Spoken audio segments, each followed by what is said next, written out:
Welcome to The Explainer. Today, we're taking a look at a daily devotional, a short reading for daily reflection called Kingdom Authority in Prayer. We're going to deconstruct it piece by piece to see how it builds this really powerful message, gets people to act, and then, and this is the really interesting part, uses modern tech to create a global community. It's basically a playbook for a 21st century faith movement. All right, so let's jump right in. The entire devotional, and I mean everything, is built on this one single powerful promise from the book of John.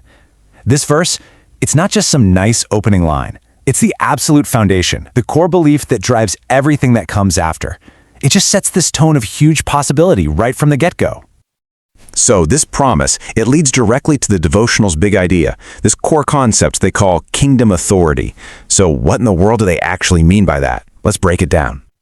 Okay, so according to the text, this isn't about just, asking for stuff. It's framed as a way for believers to actively tap into the resources of a spiritual kingdom and then apply that power to real-world situations. Essentially, it's about becoming agents for change right here on Earth. But, and this is really important, right after presenting this huge, bold promise of power, the devotional immediately throws in a crucial clarification. The message is crystal clear. This is not an unlimited cosmic credit card.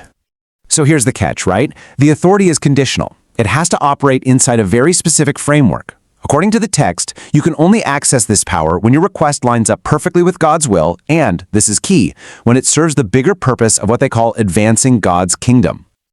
Okay, so now we get the conditions, right? We understand the rules of the game, so to speak. So let's see how this big theological concept gets translated from just a belief into a direct personal instruction for you, the reader.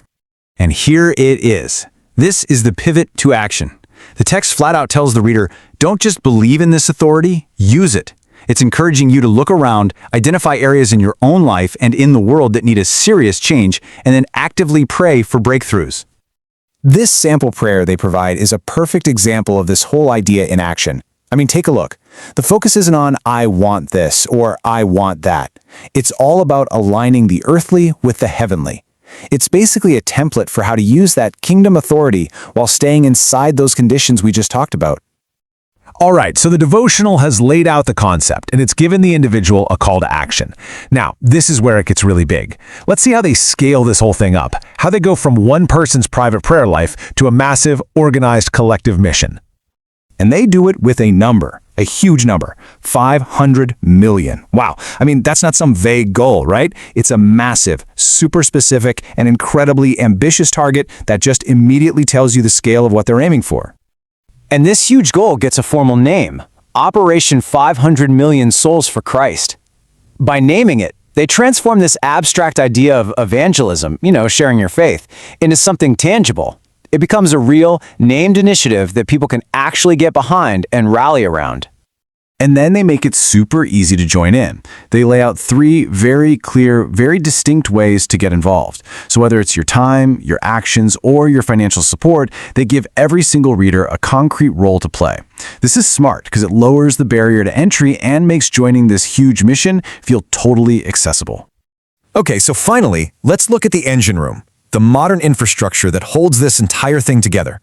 How does an organization called the Ambassadors Elite World Outreach, which is based in Nigeria, connect and coordinate what is now a global following?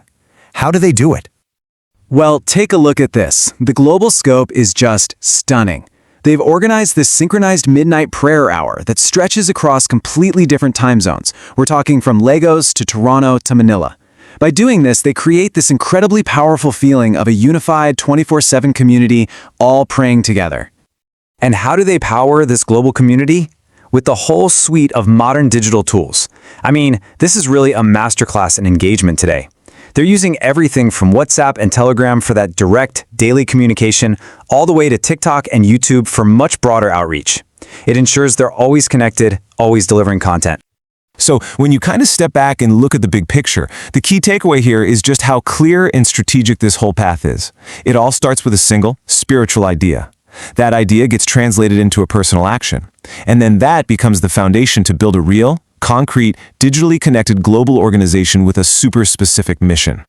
And all of this leaves us with a really fascinating question to think about, right? We've just seen how one group is using all these tools. It makes you wonder, in our age of instant, global connection, how is technology fundamentally reshaping the way ancient faiths are practiced, shared, and experienced all across the globe?